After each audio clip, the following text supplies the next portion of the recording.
함께 보겠습니다. 사도행전 2장 42절에서 47절 말씀입니다. 그들이 사도의 가르침을 받아 서로 교제하고 떡을 떼며 오로지 기도하기를 힘쓰니라.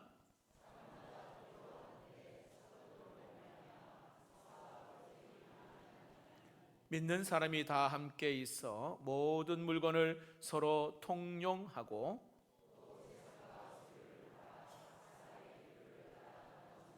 날마다 마음을 같이하여 성전에 모이기를 힘쓰고 집에서 떡을 떼며 기쁨과 순전한 마음으로 음식을 먹고 하나님을 찬미하며 또 온 백성에게 칭송을 받으니 주께서 구원받는 사람을 날마다 더하게 하시니라. 아멘.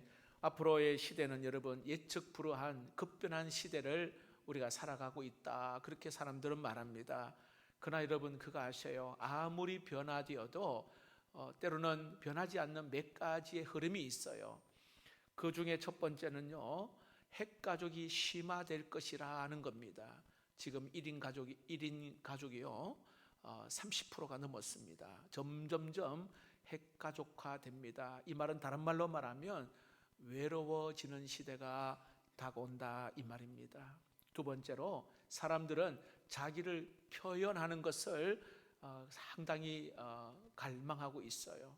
내가 뭔 말을 하면 상대방이 내 말을 받아주고 서로 상호 교환하고 공감하는 그러한 자기 표현에 대한 갈망이 많아지고 있다는 사실입니다. 세 번째로는 돌봄이 참 필요하다는 것을, 진정한 돌봄이 필요하다는 것을 사람들은 많이 느낍니다. 이는 사회적으로도 그렇고 영적으로도 마찬가지고요. 관심과 돌봄이 필요한 그러한 시대를 살아가고 있습니다. 자, 이렇게 사람들이 모여 자기를 표현하고 또 서로 세워가며 서로 돌보는 그런 공동체를 갈망하는 이런 시대의 대안이 뭐냐 하면 바로 커뮤니티입니다.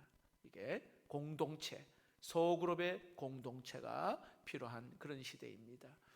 우리 교회의 소그룹은 바로 사랑방이라는 소그룹을 가지고 있습니다. 여러분, 소그룹의 정의를 여러 가지로 표현하지만 저는 이렇게 한번 이야기를 해주고 싶습니다. 한번 따라해 봅시다. 교회 안에 또 다른 교회. 이게 소그룹의 정의. 보통 그렇게 이야기를 많이 합니다. 교회 안에 또 다른 교회. 여러분, 우리는 모두 교회 안에 소속되어 있지만 서로를 잘 모르는 경우가 상당히 많습니다.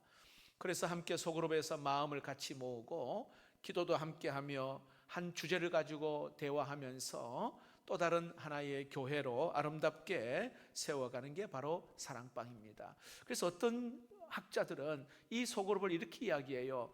접촉 가능한 생명 공동체다, 그렇게 이야기합니다. 인원이 적기 때문에 충분히 접촉을 할 수 있는데 접촉을 하면서 이렇게 생명력을 확인해 보는 거예요. 아, 내가 살아있구나, 이걸 경험한다는 것입니다. 여러분, 살아있는 사람은 변화가 일어나잖아요. 살아있는 사람은 뭔가 달라지기를 바라고 뭔가 새로운 어떤 갈망하는 마음들이 있단 말입니다. 그리고 여러분, 그 모임은 적은 숫자지만은 그 자리에 하나님이, 주님이 함께 하신다 말씀하고 있습니다. 마태복음 18장 20절 말씀입니다. 같이 읽어볼까요? 시작. 두세 사람이 내 이름으로 모인 곳에 나도 그들 중에 있느니라. 아멘. 단순히 몇 사람 우리끼리만 모이는 것이 아니라 이곳에 누가 계신다고요? 하나님이 이곳에 함께 계십니다. 그래서 여러분, 우리의 모임은 바로 영의 가족, 영적인 가족의 모임이 되는 것입니다. 오늘 우리가 읽은 이 본문은 바로 초대교회의 처음 교회의 모습을 소개하고 있습니다. 성령이 강력하게 임재하였습니다. 그리고 그 공동체에 성령이 임재하니까 막 쪄낸 찐빵처럼 따끈따끈한 어떤 공동체의 모습이 어떤 모습인지를 우리에게 잘 보여주고 있는 내용이 오늘 좀 전에 읽었던 내용인데, 우리 같이 한번 볼 때에 우리 색깔이 있는 부분은 강조해서 여러분들이 읽어보시면 되겠습니다. 같이 한번 읽어볼까요? 그들이 사도의 가르침을 받아 서로 교제하고 떡을 떼며 오로지 기도하기를 힘쓰니라.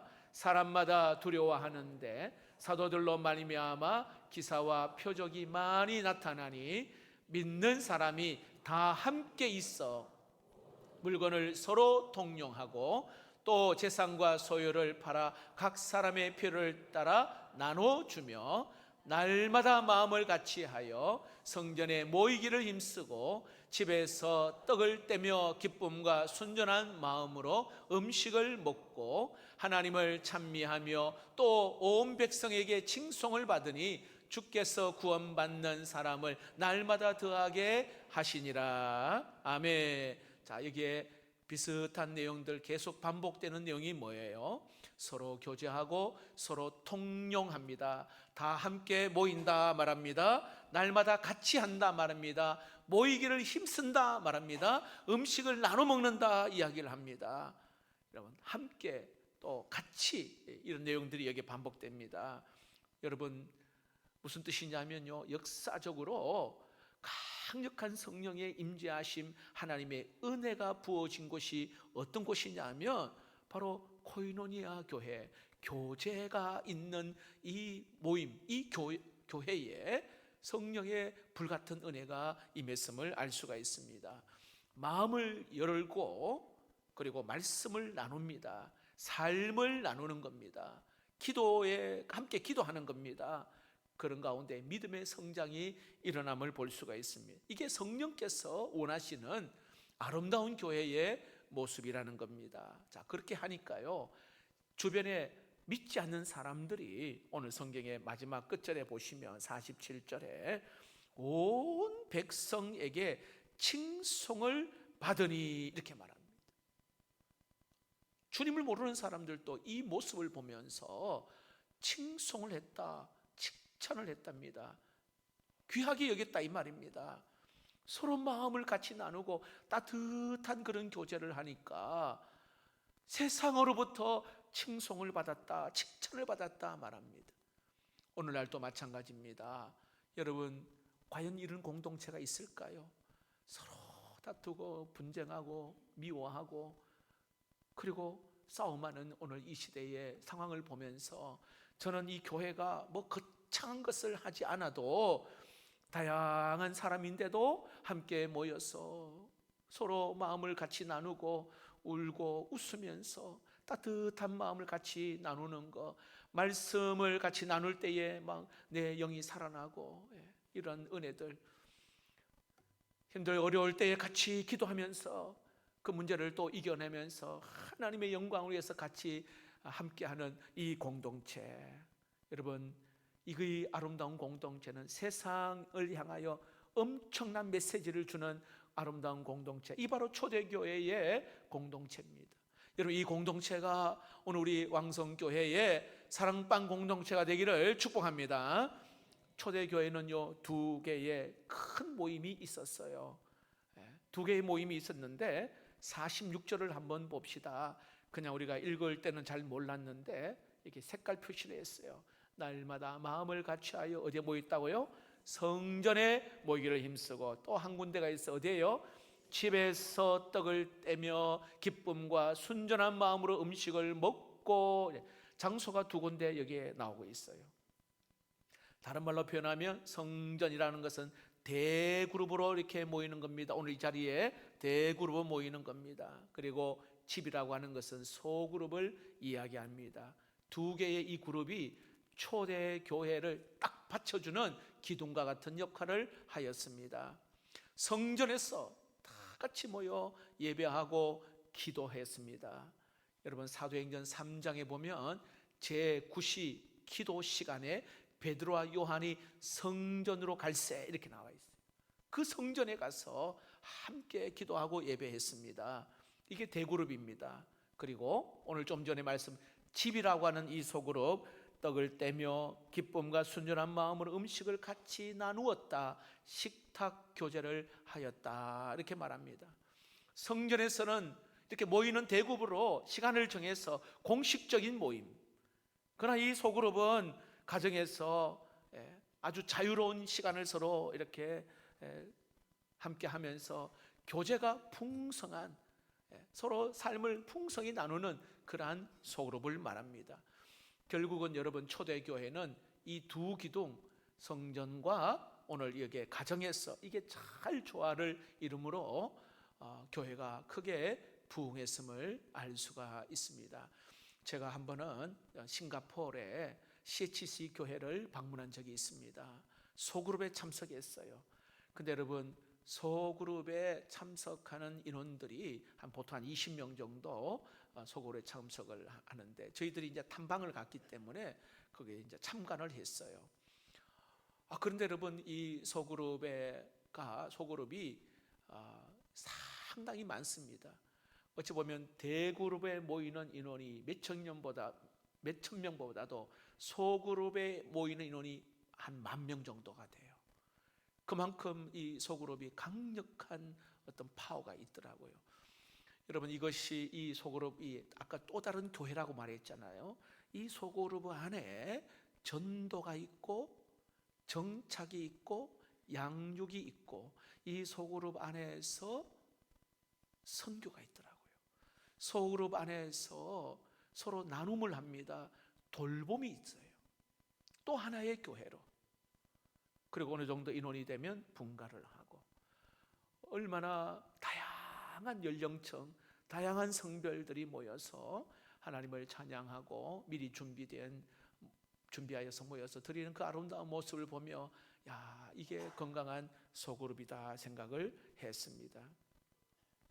여러분, 히브리서 기자는 초대교회의 모습과 같이 오늘날 우리들에게 이렇게 권면하고 있어요. 히브리서 10장 24절에서 25절 말씀입니다. 같이 읽어봅시다. 시작. 서로 돌아보아 사랑과 선행을 격려하며 모이기를 피하는 어떤 사람들의 습관과 같이 하지 말고 오직 권하여 그날이 가까움을 볼수록 더욱 그리하자. 마지막 날이 가까움을수록 더욱 힘써 모이자, 이 말이에요. 왜냐하면 안 모이려고 그래요. 요즘 부흥회 하면 안 옵니다. 모입시다 하면 안 와요. 개인적이고 이기적인 것들이 많아서. 그러니까 모이기를 피하는 어떤 사람과 같이 하지 말고 모이자, 이렇게 말합니다. 여러분, 이 소그룹은 나를 위한 것이 아니라 조금 전에 서로를 위한 것이라, 누가 누구를 가르치기 위해서 존재하는 것이 아닙니다. 서로 돌보며 서로 격려하며 또 서로 함께 시간을 보내면서 믿음의 성장이 있는 진정한 공동체가 바로 이 소그룹 공동체입니다. 여러분, 타오르는 장작불에 여러분, 장작 한 개비를 딱 이렇게 떼내 보십시오. 금방 꺼져버립니다. 자, 그런데 함께 붙어 있잖아요. 장작개비 함께 붙어 있으며 불이 붙으면서 더 확 타오릅니다. 계속 유지합니다. 우리의 믿음도 역시 마찬가지입니다. 홀로 고립되어 있으면 더 이상 성장도 없고 믿음이 더 약해지게 된다는 겁니다.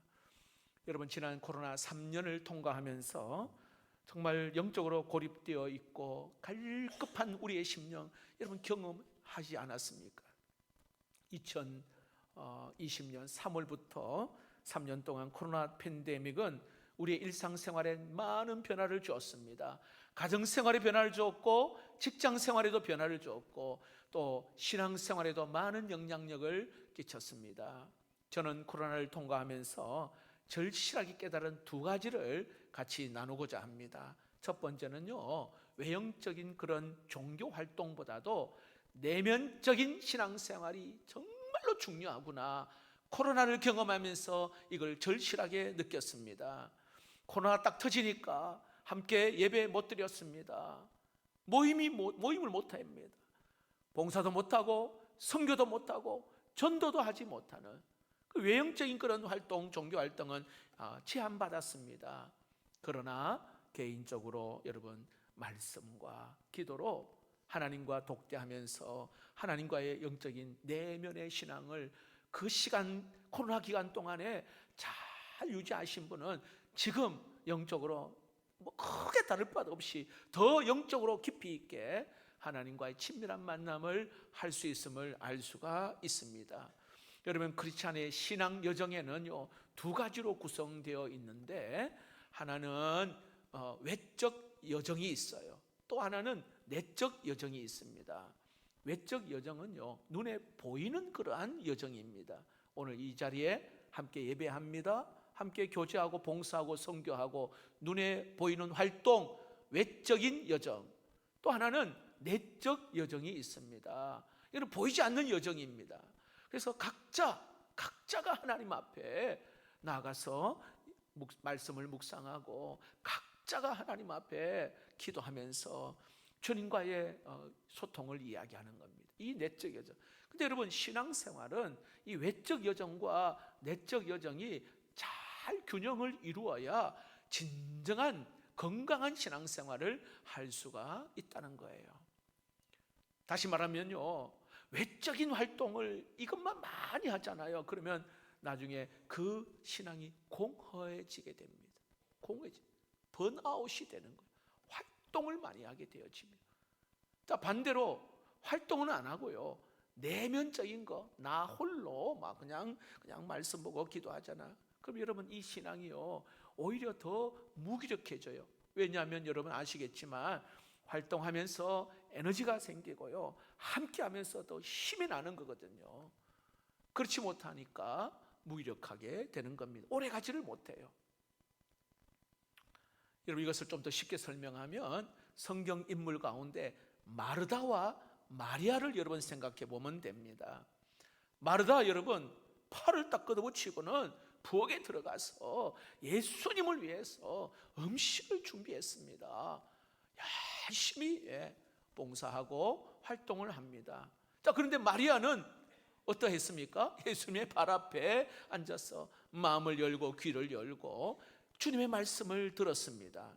여러분, 사실 이 두 사람은 별개의 사람이 아니에요.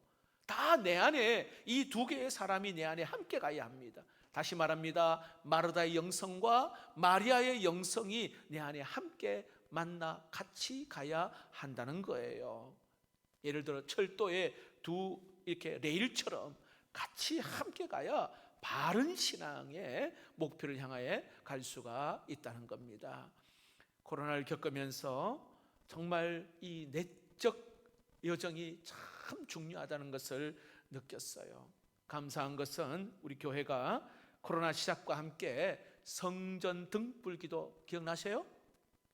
기억나십니까?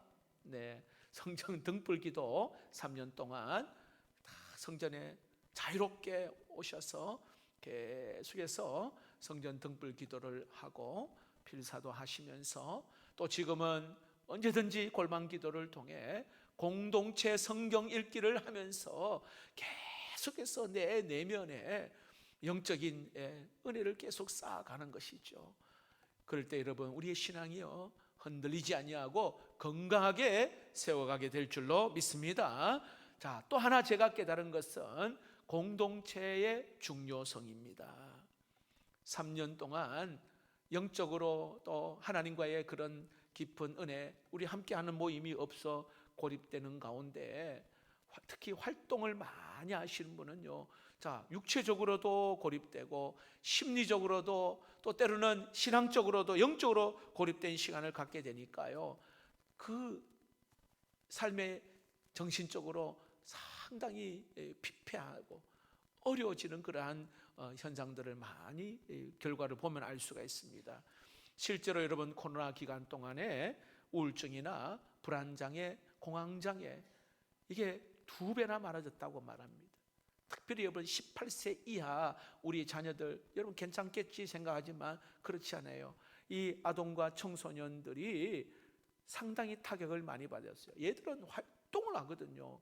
움직여야 에너지가 나오는 아이들인데 딱 제한되어 버리니까 이런 질병들이 생기는 거예요. 고립된 게 얼마나 무서운지 모릅니다.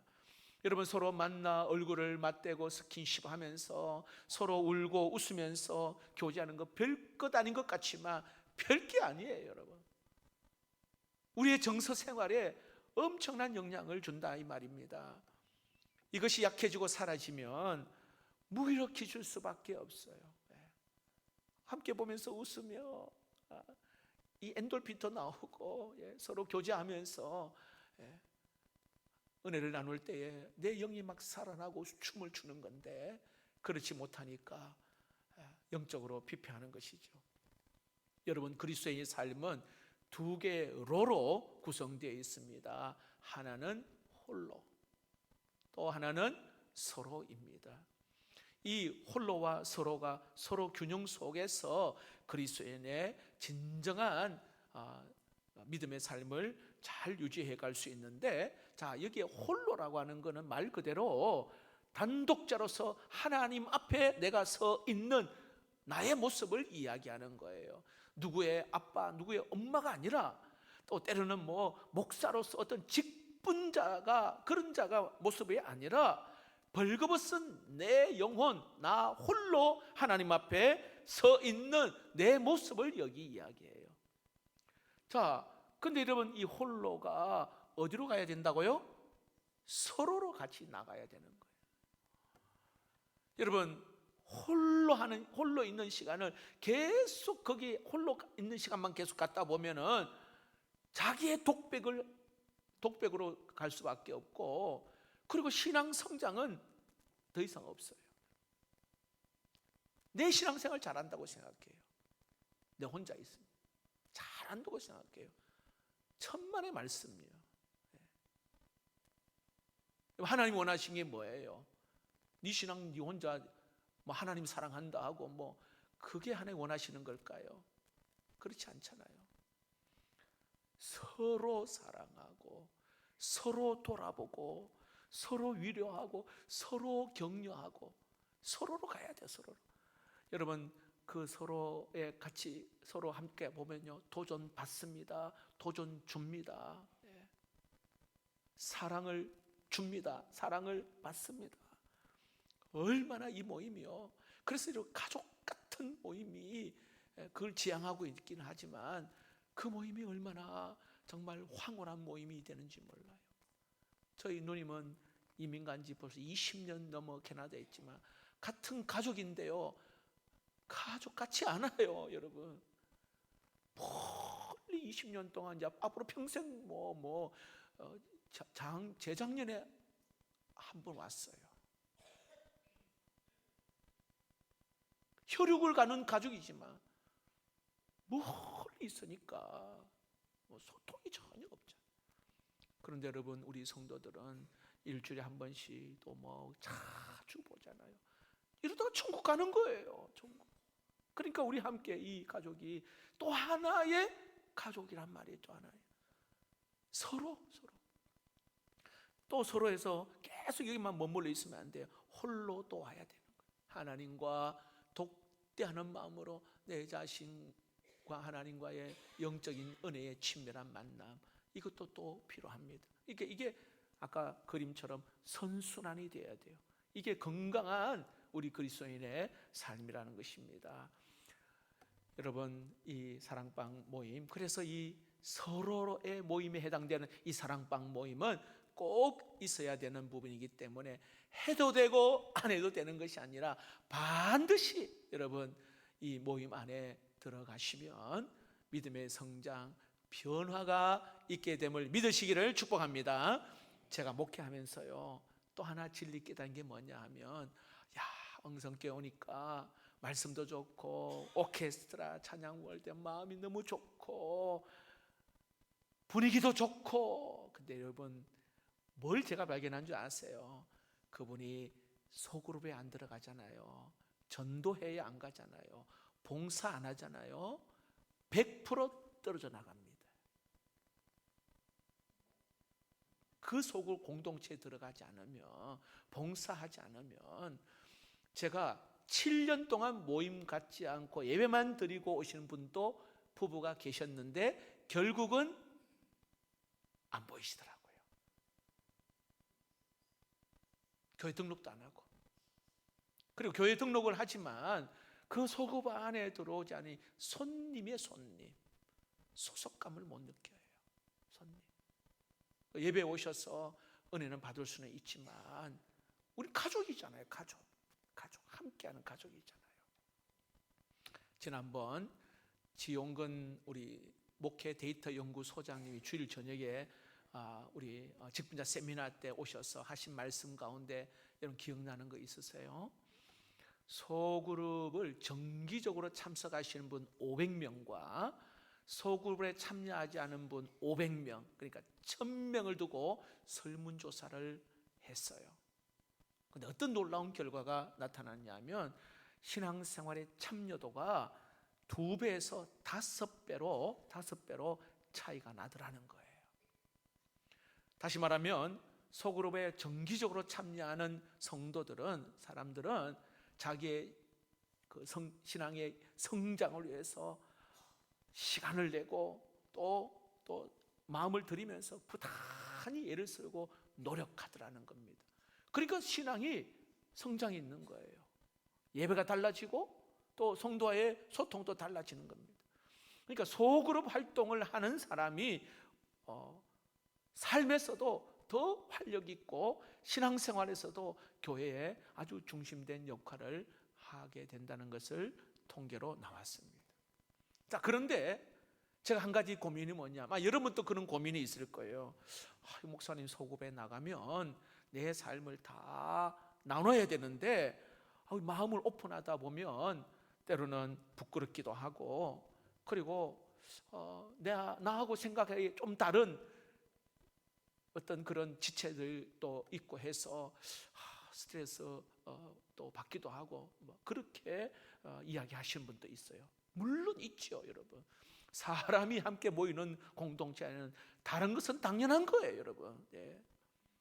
스트레스 받을 수 있습니다. 때로는 상처가 있을 수 있어요. 그런데 여러분, 이러한 상처, 스트레스가 꼭 나쁜 것만은 아니라는 사실이에요. 이것을 통해서요, 우리의 인격을 하나님이 다듬어 가시고 우리의 믿음의 용량을 하나님이 더 크게 하시고 좀 더 온전한 모습으로 하나님이 빚어 가신다는 사실이에요. 성경대로예요. 잠언 말씀에 보면은 철이 철을 날카롭게 한다 했잖아요. 친구가 친구를 더 얼굴을 빛나게 한다, 이런 말씀이 있어요. 나 홀로 성경 보고 나 홀로 예를 들어 묵상하고 나 홀로 깊은 하나님과의 기도 시간 중요합니다. 필요합니다. 그러나 그것 가지고는 우리의 신앙은 결코 성장하지 못한다는 거 좀 전에 말씀드렸죠.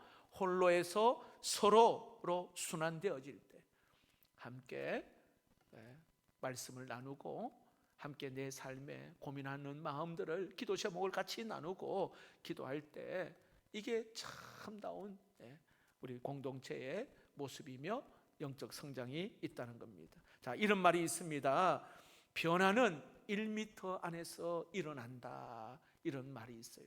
따라해 봅시다. 변화는 1m 안에서 일어난다. 자, 멀리 있는 사람이 나를 변화시키는 것이 아니다, 이 말이에요.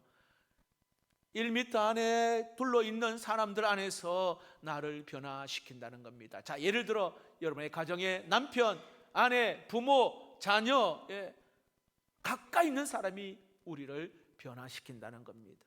자, 물론 가까이 있는 사람이 나를 화나게 할 수도 있고 귀찮고 짜증나게 할 수도 있지만 영적인 은혜의 고지 안에 올라가 있는 사람은 오히려 가까이 있는 사람 때문에 다 기도하게 하고 더 나를 사람답게 하고 나를 변화시키고 또 예수 믿게 하고, 이런 놀라운 은혜가 있어요. 가까이에 있는 사람을 통해 나를 변화시킨다는 거예요.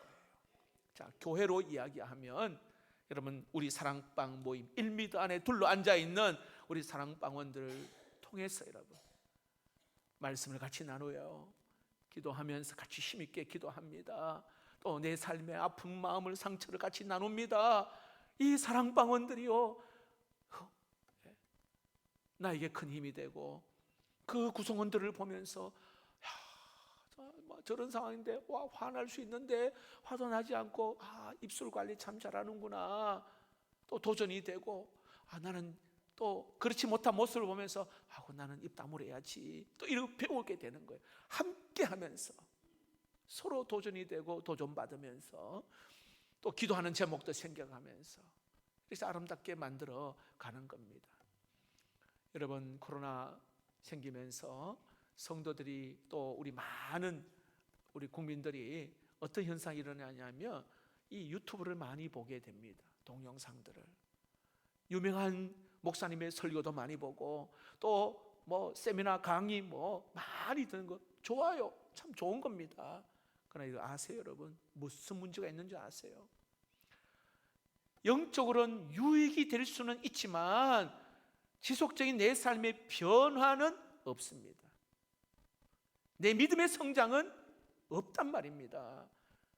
유튜브를 봐가지고는요, 신앙의 변화와 성장은 없는 겁니다. 그냥 좋다, 그냥 은혜 받았다, 요까지입니다.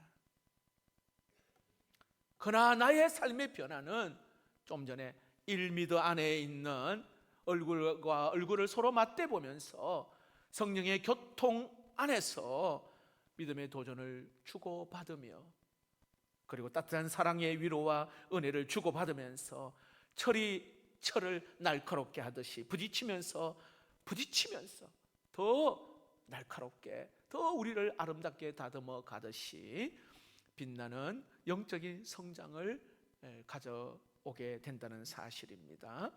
그러면 여러분, 하나님이 원하시는 이 공동체, 힘들지만 용기를 내셔서 한번 여러분 공동체에 들어가셨어. 오늘 이 초대를 여러분 한 거예요. 과감하게 가셨어. 또 우리 목자들과 사랑방 기존에 잘 나오신 분은 따라해 봅시다. 열린 마음, 착한 마음, 순종하는 마음, 이 마음을 꼭 가지셔서 누구든지 우리 한 가족입니다 하는 마음으로 이렇게 마음을 함께 여시면 좋겠다 싶습니다. 말씀을 맺겠습니다. 오늘 한 분 한 분을 영적인 가족인 우리 사랑방에 초대하고자 합니다. 여기 계신 우리 모든 분들 초대교회와 같은 그런 공동체가 되기 위해서 이 모임에 여러분 참여하시고 또 모여서 여러분의 마음의 아픔을 같이 나누고 기도하고 서로 정말 격려하고 돌아볼 때에 또 하나의 또 다른 가족과 같은 그런 아름다운 우리 공동체가 되기를 원합니다. 특별히 제가 오늘 우리 목자분들이 얼마나 수고를 많이 하니 제가 여러분들을 통해서 이야기를 들었어요. 아마 오늘 뭐 식사 대접하는 것도 아마 비용이 모자라는데도 어떻게든 이 목자나 또 여러 뭐 중직자나 여러분들이 도와가면서 식사를 또 함께 하고 그동안 기도도 많이 하시고 많은 목자라고 하는 이 직분 하나 그 자체만 해도 부담이 되는데 하나님이 또 귀하게 이 일에 우리 목자분들이 귀하게 섬기고 있습니다. 사랑방원들도 여러분 많이 서로 격려하시고 위로하시면 좋겠다 싶습니다.